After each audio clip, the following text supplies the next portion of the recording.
મંગળવારથી સુદ એકમ ચૈત્રી નવરાત્રિનો પર્વનો પ્રારંભ થતાં અંબિકા નિકેતન મંદિરમાં દર્શન માટે ભક્તોનો ઘસારો જોવા મળ્યો હતો।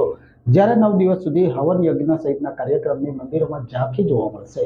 મંગળવારથી હિન્દુ ધર્મના લોકો માટે આસ્થા સમાન સુદ એકમ ચૈત્રી નવરાત્રિના પર્વનો પ્રારંભ થયો છે, જેથી સુરતમાં આવેલા અંબિકા નિકેતન મંદિરમાં ચૈત્રી નવરાત્રિના પર્વ નિમિત્તે દર્શન માટે ભક્તોનો ઘસારો જોવા મળ્યો હતો। વહેલી સવારથી અંબિકા નિકેતન મંદિરમાં ભક્તોને અવિરત પ્રવાહ ઉમટી પડ્યો હતો। ચૈત્રી નવરાત્રિના પર્વને લઈ 9 દિવસ સુધી હવન યજ્ઞ સહિતના કાર્યક્રમની મંદિરોમાં ઝાંખી જોવા મળશે। પાર્લે પોઈન્ટ સ્થિત પ્રસિદ્ધ અંબિકા નિકેતન મંદિરમાં સવારથી દર્શન માટે ભક્તોની લાંબી કતાર નિહાળવા મળી હતી, જ્યારે દેવી ભગવતીને સુંદર શૃંગાર કરવામાં આવ્યો હતો। સુરતમાં વસતા તમામ હિન્દુ ધર્મના લોકોએ માં આદ્યશક્તિના દર્શન કરી ધન્યતા અનુભવી હતી। આજે નવરાત્રિ પહેલો દિવસ, ચૈત્ર નવરાત્રિનો પહેલો દિવસ છે। હું અંબિકા નિકેતનના ચંદ્રિકાબેન મેનેજિંગ ટ્રસ્ટી બોલું છું।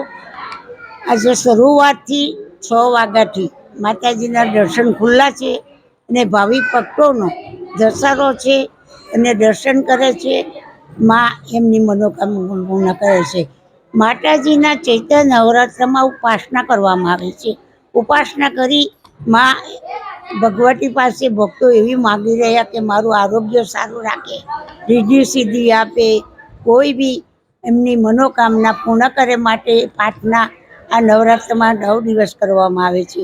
આજે ભાવિક ભક્તોનો સવારથી ધસારો થઈ ગયો, સાંજ સુધીમાં એમના ભક્તો માતાજીના 1 લાખ જેટલા આવશે અને માતાજીના 8 આશીર્વાદ માટે તૈયાર રહેલા છે।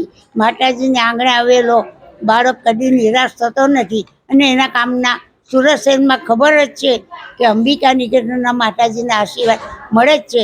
તો આજે અમે વગર જાહેરાત વિના આ ભક્તોનો ધસારો હોય છે અને એના માટે અમે લાઈન કરવામાં આવી છે, પાણીની સગવડ કરવામાં આવી છે, માતાજીને ભવ્ય શણગાર કરવામાં આવ્યો છે।